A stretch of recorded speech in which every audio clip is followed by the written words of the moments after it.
The opposite of love is non-acceptance. That is judgment. And this is a quote by Peter Russell. We are so used to conditional love. And it's very hard for us to feel the unconditional.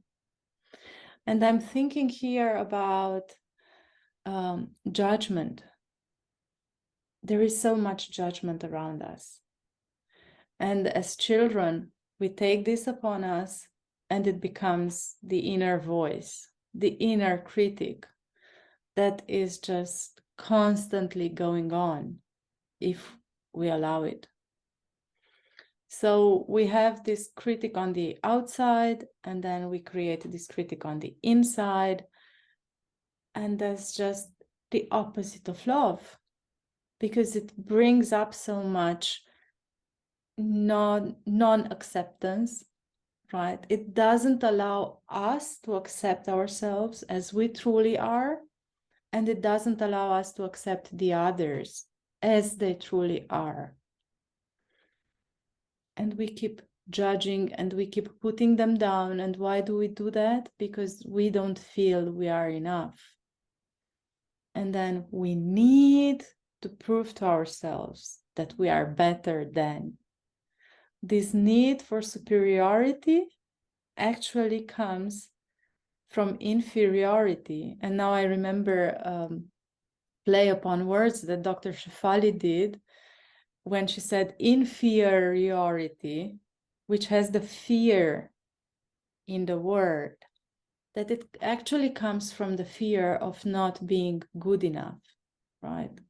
With this quote, what I want to first clarify are all the ways that sometimes this happens with a parent or a family where the child can feel that the love is, conditional, because it's very difficult for a parent, ask any parent, you love your child? Yes. Is this conditional? No. Is there any circumstance where your love is conditional? No, I love my child so much. And of course, I absolutely understand that. And it is an absolutely honest and pure intention. But in giving examples, I think is where this can become more apparent. The child wants to play a certain sport. Parent wants a certain sport, wants to play, I don't know, tennis. And then the parent says, no, why don't you play football? Why don't you play football? Everybody's playing football. Your friends are playing football, or it's just trying to move away from what the child wants as to something different. That it's something, not what the child wants, but something different. Another example. Maybe I can provide one. Yeah. In the small things that we tell them throughout the day, like you didn't brush your teeth properly. What's with that dress? You should have taken the other one. Why do you eat like that? Keep the fork properly in your hand.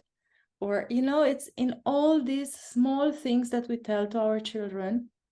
If we were to stop and to think about them and to look at this, there are so many other ways that we can guide the child in a more accepting way and not in putting them down all the time. Don't speak so loud.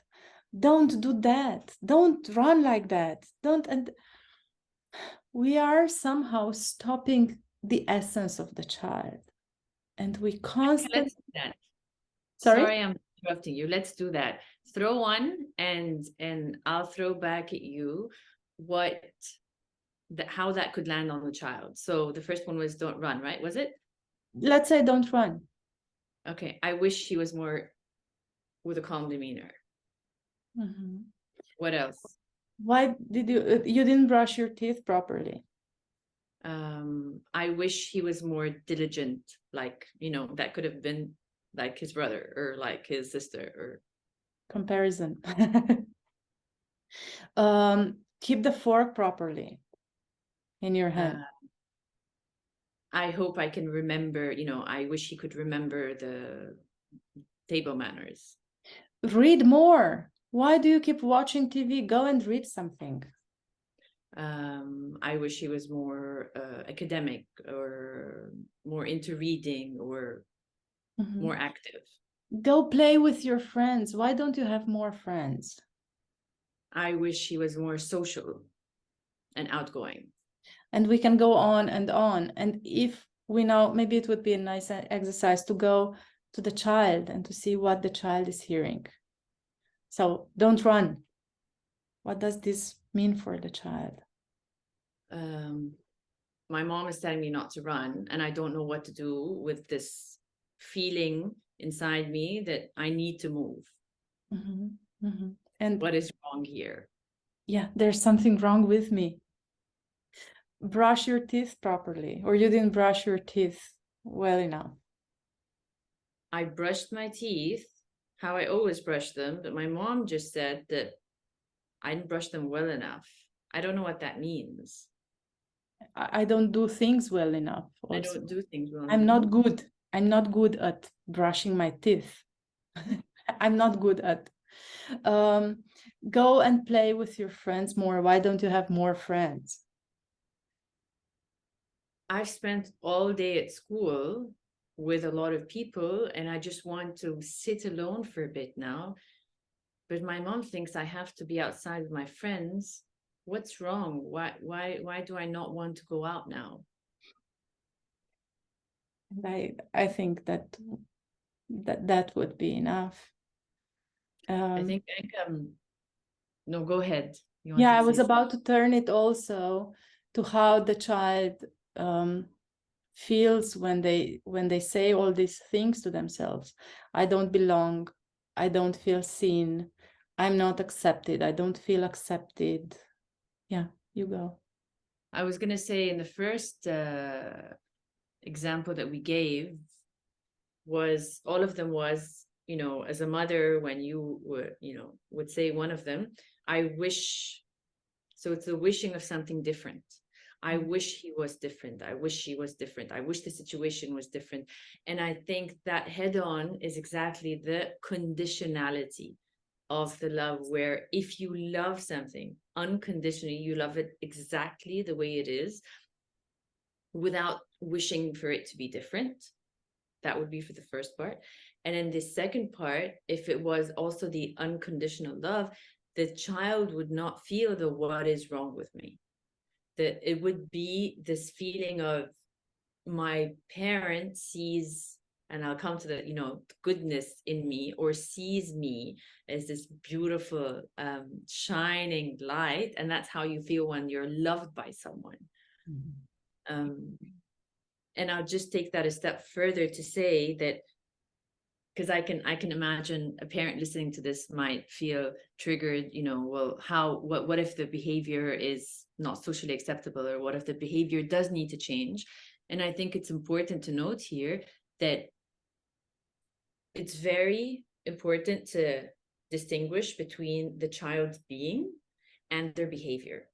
And the idea is, their being is what you see as whole and what you love unconditionally, and then their behavior, including the feelings they express, their choices, is what is then addressed, and is what then can be discussed, can be changed, can be addressed, but always knowing that they are always whole, and their love, the love to them is unconditional in that sense. And I would even go further from the behavior, because the behavior is just the cause, the effect.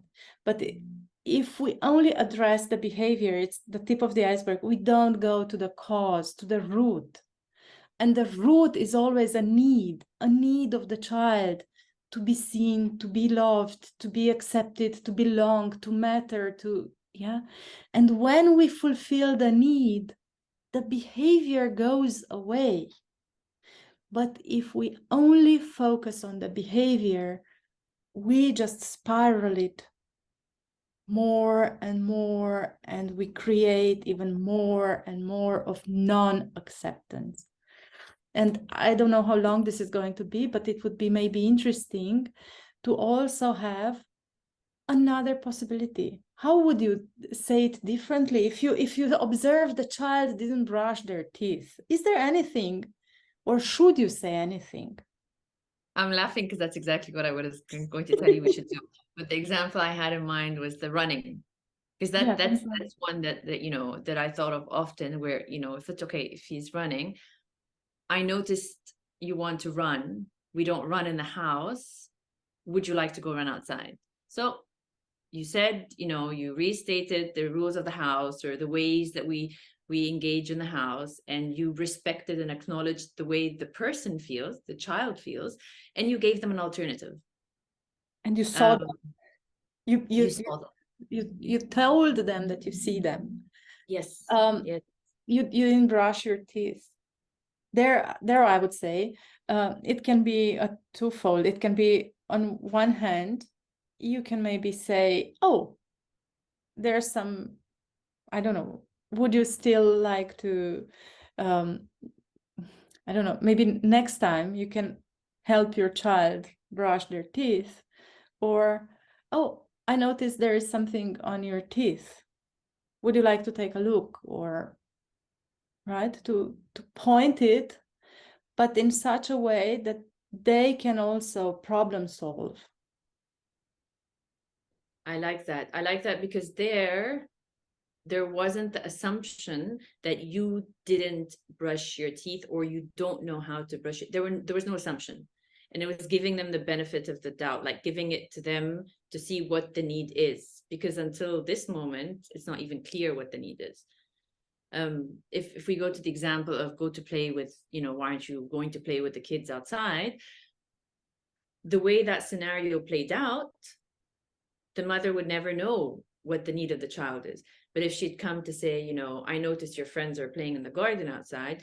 Are you interested to play with them? It gives the child a chance to share. And it's a moment that would have been missed otherwise. And the child can say, no, I don't want to. And then the mom can say, oh, okay, you feel like staying home, or just leave it at that. The child might say, I had a long day at school, or I don't feel like, you know, it's too loud. Or it opens the door for engagement, for connection, for the need to actually be there, without the story of not social, not outgoing, I want things to be different, without all that. Without the judgment.